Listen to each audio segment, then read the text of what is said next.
Okay. Well, good afternoon if you're on the East Coast. Good morning if you're on the West Coast. Good evening if you're in Europe or Asia. Welcome to the May TSCA 3030. Today we're going to talk a little bit about a different program than TSCA, but how it actually impacts TSCA, and that's the TRI, or Toxic Release Inventory program. Now, the purpose of this webinar is not a kind of a training tool on how to do TRI reporting. That's not what we're going to try to get into. But basically, what TRI is about and how it can be a powerful tool for risk evaluation and EPA's implementation of TSCA. Next slide, please.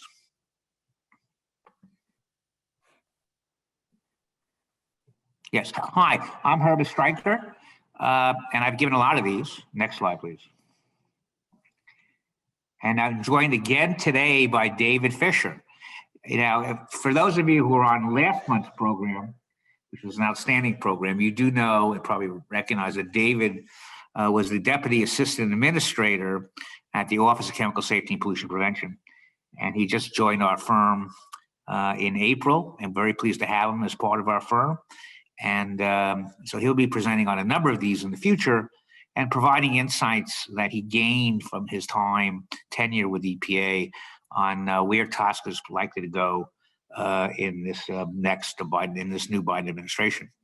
You may know there were hearings today, Senate hearings for the confirmation of the next Assistant Administrator of the Office of Chemical Safety and Pollution Prevention. And David listened to some of that, so he'll talk a little bit about that if we have some time. Next slide, please. So we're going to talk about the origins and impact of TRI, Toxic Release Inventory, how the Toxic Release Inventory focuses in large part on priority chemicals of concern, how that is used as a tool in TSCA risk evaluation, and what EPA plans to do with TRI as it moves forward in implementing TSCA. I think we've already told you the message is that EPA is going to use all its tools, TRI, peer rules, Section 8D rules, test rules, and use all its tools to gather information about the chemicals that it does risk evaluations. And so expect a lot of new activity, a lot of new reporting requirements, and a lot of new burdens. Next slide, please. So what's TRI about? Well, TRI was created in response to the Bhopal, India tragedy. You may remember this involved a methyl isocyanate gas plume, which created a great disaster in India. In response to that, Congress in 1986 passed what's called EPCA, or the Emergency Planning Community Right to Know Act. And part of that, which is in Section 313, established the Toxic Release Inventory. Next slide, please. So the TRI, US TRI, was the first of its kind in the world. However, it's now been adopted by many, many countries around the world. There are at least 50 that have their own version of TRI. They call it Pollutant Release and Transfer Registers, or PRTRs. And they all basically do exactly the same thing that TRI does, which is track releases of chemicals of concern into the environment and transfers of these chemicals off-site for waste disposal and other management. So the point of TRI is basically to shine a light on what companies are doing. So hopefully that companies will take affirmative measures to reduce their releases and reduce their waste generation, improve their practices overall. But also the TRI program subsidiarily provides good information on releases and other information that can be used in risk assessment. Next slide, please. So again, as I mentioned, one of the main things about TRI, it is part of the Right to Know program, is to ensure that the public is aware of what sort of chemicals are being used in the community, and if there are releases of those chemicals, what the levels are, and all other information about the chemicals that they may be exposed to during their daily lives. There's a lot of tools for tracking TRI data. EPA has a number of tools.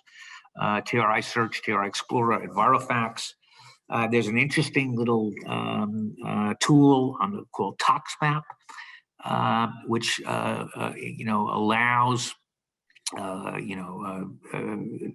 you to view maps of the United States to let you visually see what's going on with respect to chemicals at different facilities in the different states.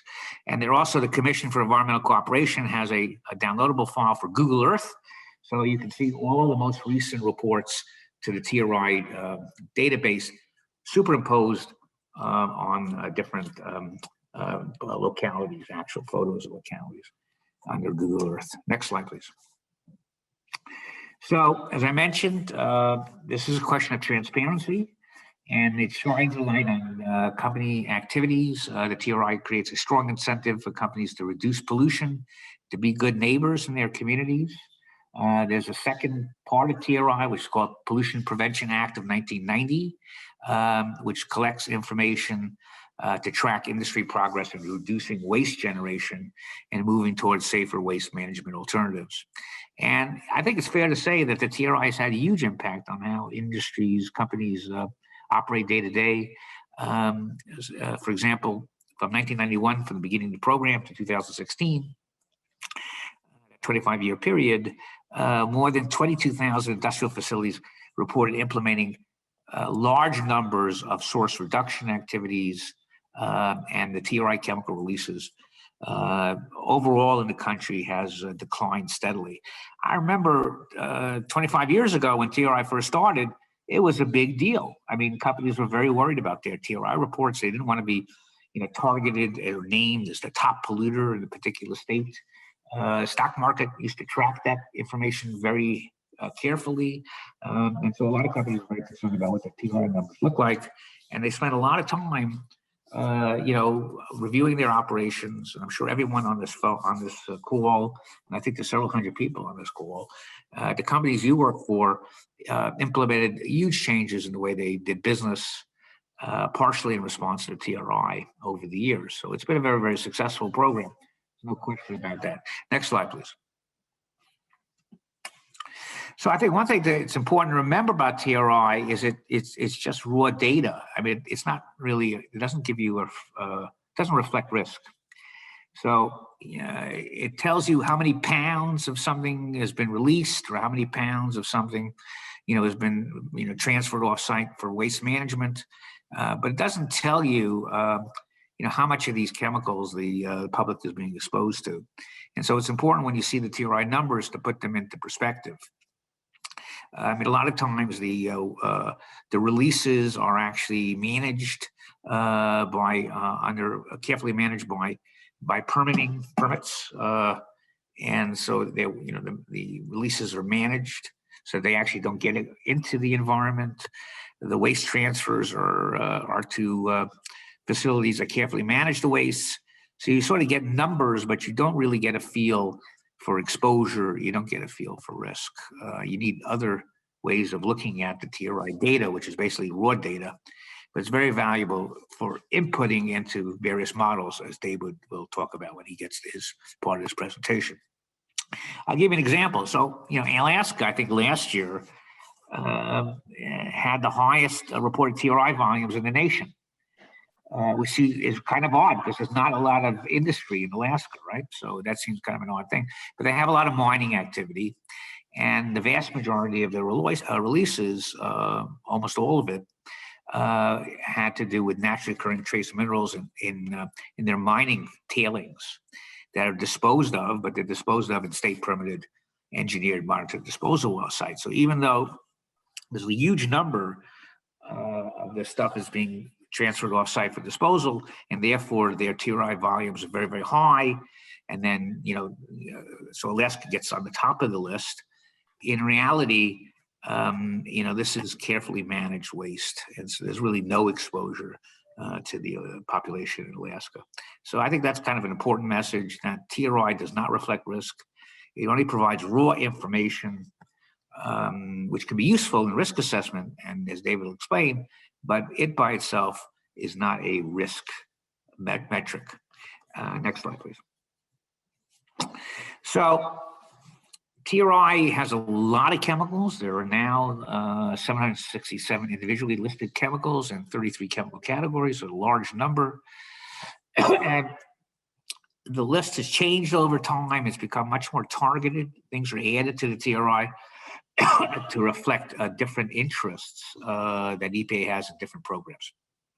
So, for example, in the 1990s, chemicals that were of interest to the CIRCLA program, or the RECRA program, or the Clean Air Act program were added to the TRI, as well as chemicals that were designated by NTP or OSHA as carcinogens. In the late 1990s, EPA added a category called persistent biochemotoxics, or PBTs, which is, as you know, of great interest in different regulatory programs.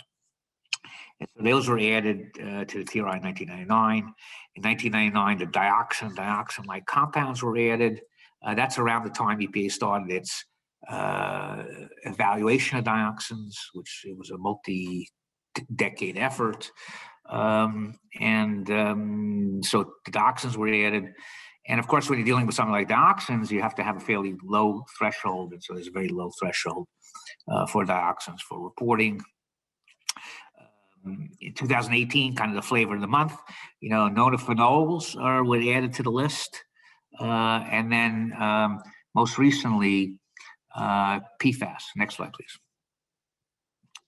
So with respect to PFAS compounds, in 2020, Congress enacted the legislation which immediately added 172 PFAS substances to the TRI list. The thresholds are 100 pounds, and not the normal 25,000 or 10,000 pounds. It's a fairly low threshold. The standard exemptions apply to PFAS.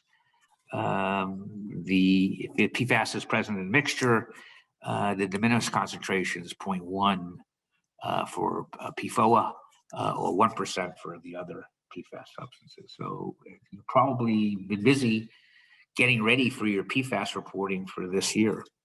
Next slide, please. Just a little bit more on PFAS, because I know you're all sort of getting ready on this, and I didn't really want to spend a lot of time on talking about the mechanics of TRI reporting. But I did want to point out that if you use fire suppression equipment at your facility that contain PFAS substances, which is one of the major uses of PFAS, and if you actually use the fire suppression system for system testing, training, or to extinguish a fire, that would be an otherwise use of the PFAS listed chemical, and you would be subject to reporting if you exceeded the 100-pound threshold. So just remember that as you start thinking about whether, gee whiz, do I need to report for PFAS this year or not? That a lot of your facilities may have, PFAS in the fire suppression materials, and so keep that in mind. Next slide, please.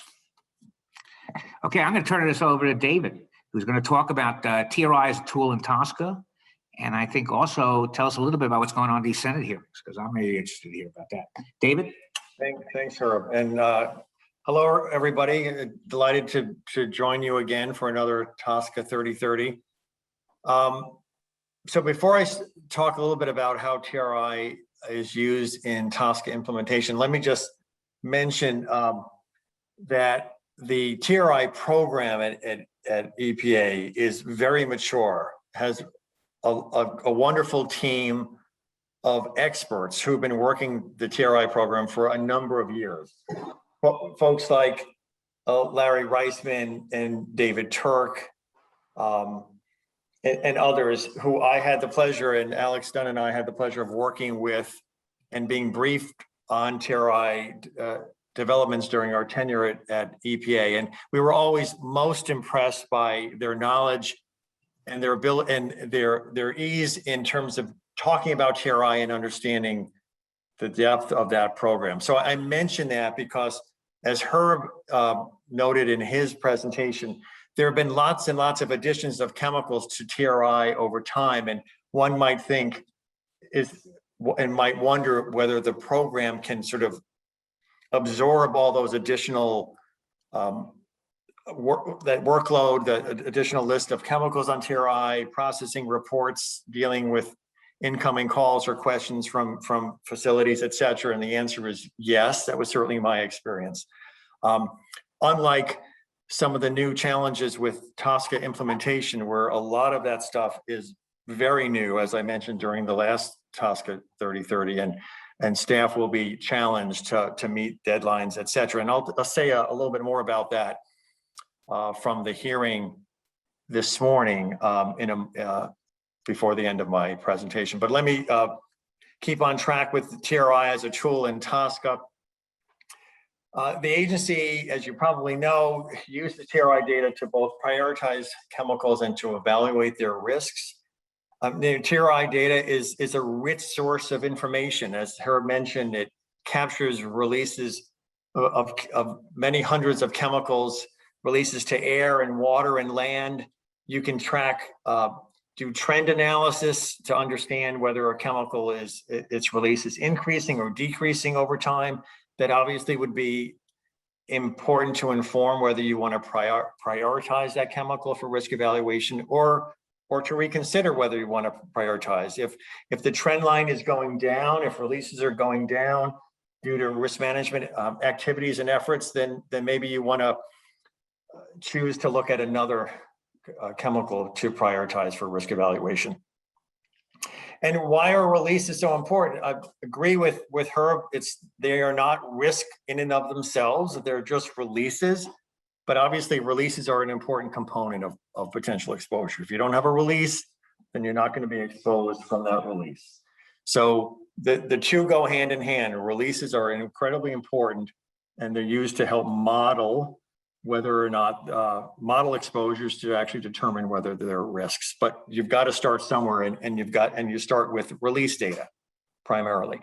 Okay, next slide. So I wanted to bring this CHAP letter to your attention. I don't know if folks, rather the CHPAC letter to your attention. I don't know whether you've seen it in the trade press, but I would very much encourage folks to read this letter. So when Alex and I were still at the agency, CHPAC wanted to provide some input into TSCA implementation, and we took some time to really scope out a charge question that we thought would be appropriate for the expertise that's represented on CHPAC, right? I mean, we have the SAC, as you know, an important part of TSCA implementation, the Science Advisory Committee on Chemicals. So we have their expertise, but CHPAC also has expertise that we wanted to tap into. And the charge we gave them in 2020, and I'm reading from the letter itself that I mentioned here on the slide, the January 26, 2021 letter, that we requested input from CHPAC on TSCA topics that focus on chemical prioritization and data needs to protect children's health. And the charge question, more explicitly, is in one of the appendices or the attachments to the letter. But this January 26th letter to the EPA administrator, at that time was acting Administrator Jane Nishida, who's been at EPA for many, many years, and some of you probably have dealt with her over time. But the letter is their response to the charge questions that Alex and I gave CHPAC. Okay, and you know, it's a relatively lengthy letter, and it has some, as I mentioned, some very interesting and helpful attachments. But I pulled out this one quote that I thought would be sort of informative. The CHPAC very much promotes using TRI data in conjunction with other databases to prioritize chemicals for risk evaluation. And they say, quote, "We recommend beginning with chemicals with consumer product use that also affect people in communities most burdened by both environmental health hazards and non-chemical stressors that contribute to social vulnerability." So what CHPAC is articulating in the letter, and this is obviously a little out of context, so you do really need to look at the letter in total, but CHPAC is saying, look, you have CDR data, you have chemical data reporting information that can pinpoint consumer product use. You can tie that into TRI data to determine where those releases are of those particular chemicals with consumer use. And then you can add some data from the social vulnerability aspects of of the communities surrounding those facilities. So if you overlay all that together, perhaps you can prioritize those chemicals that are most impactful from a social vulnerability perspective, right? And so you would need TRI data to do that. A letter back to CHPAC is expected, I don't know when, probably in the next month or so, I'm guessing, since this letter is already dated January 26th, so some time has passed. But it was, of course, before the assistant administrator for OCSPP was in place, before the administrator himself was in place. So it'll take a little time to get a response back. But I suspect the response that will probably be written by Michal Friedhoff, who is going through a confirmation hearing today and no doubt will be confirmed. But the administrator will no doubt ask her to help draft this response. And I suspect the response will be quite favorable to CHPAC. I think in light of what Michal Friedhoff testified today, I suspect she'll be quite receptive to what's stated in this January 26th letter. So it's another reason to take a look at that. That letter as well. Okay, next slide. So in addition to prioritization, of course, TRI is also very useful in risk evaluation. You know that because if you've looked at any of the risk evaluations to date, you'll see TRI cited in a number of places. So if I had to pick two key databases that EPA uses for every risk evaluation, to the extent they can, it's TRI and CDR, the chemical data reporting database that I mentioned before, and TRI. Those two are absolutely critical. TRI, however, comes out annually. CDR is every 4 years. So you get the richness in TRI data really can't be underestimated or overstated. So in the TCE risk evaluation, I just picked this as an example. I could have picked others, but I picked this because in that risk evaluation, EPA developed a national mass balance to evaluate the volume of TCE that can be accounted for from cradle to grave. And that mass balance, of course, would take into account the TRI data for TCE.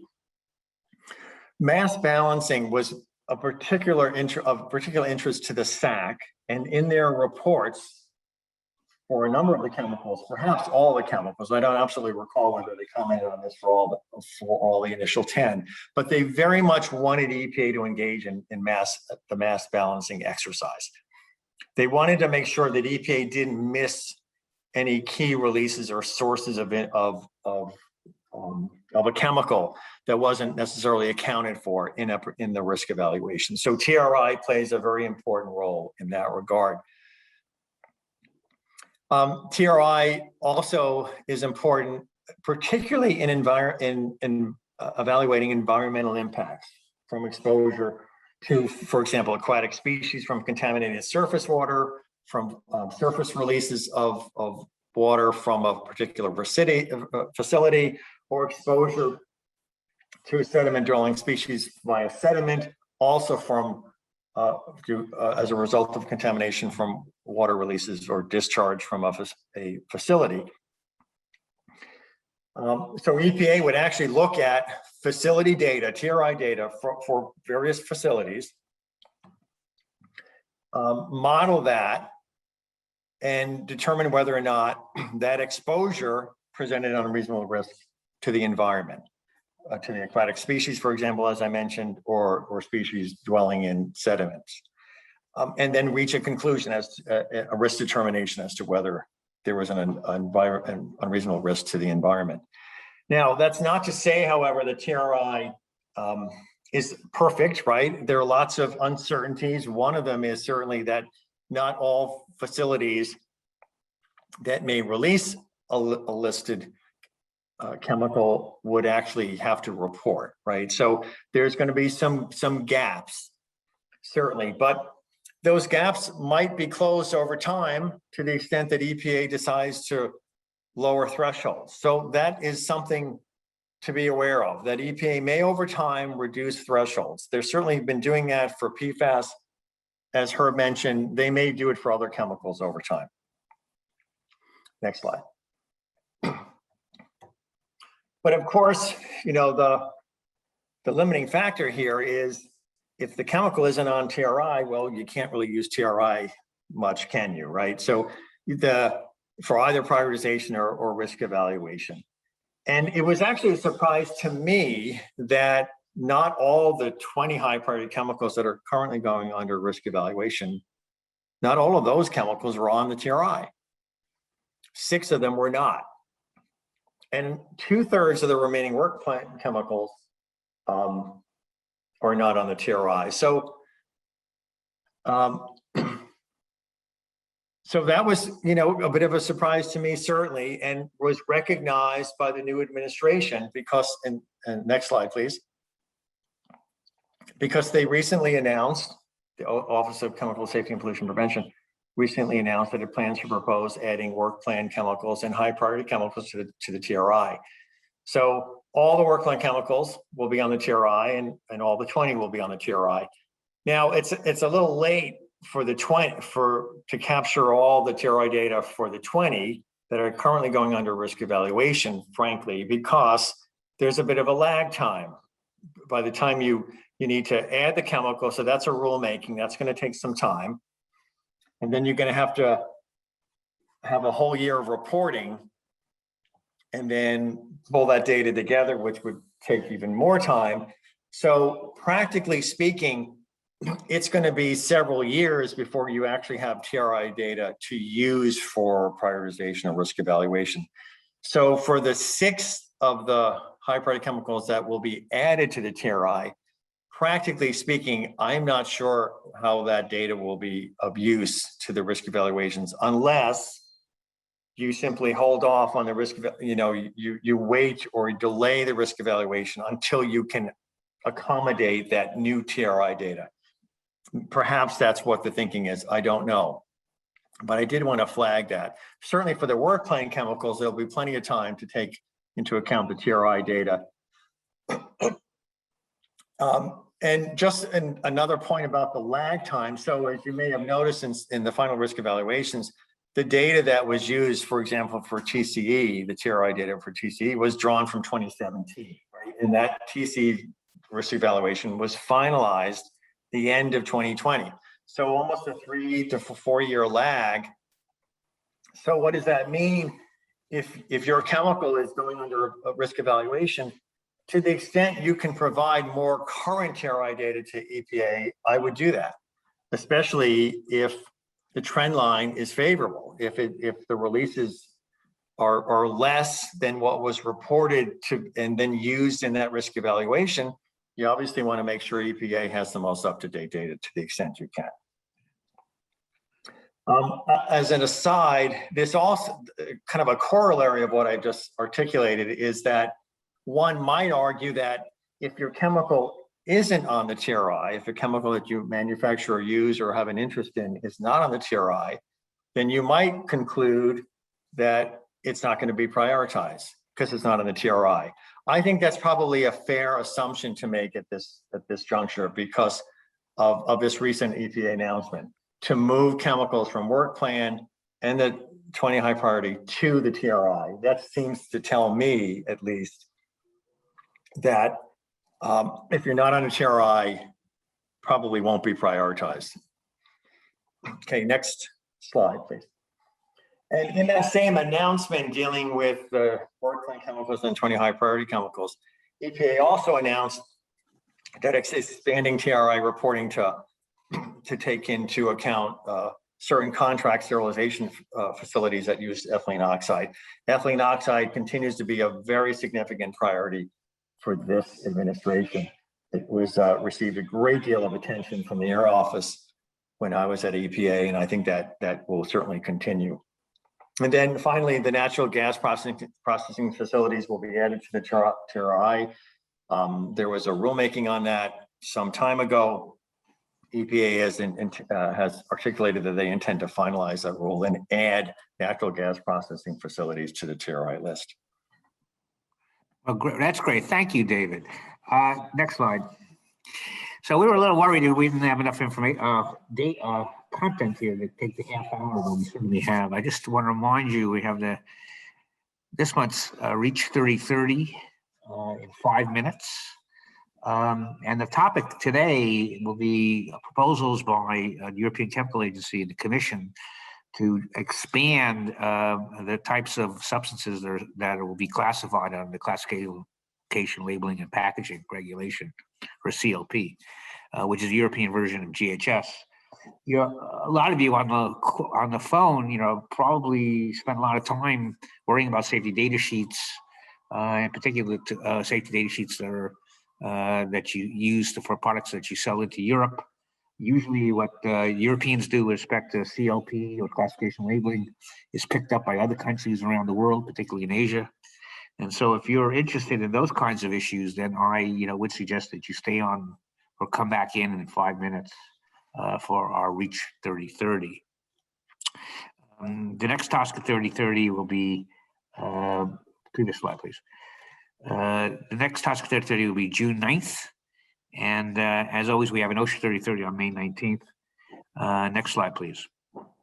So anyway, I'm Herb Stryker, and I was joined today by my colleague, David Fisher. I hope you enjoyed this, and we look forward to seeing you next month. Take care. Thank you.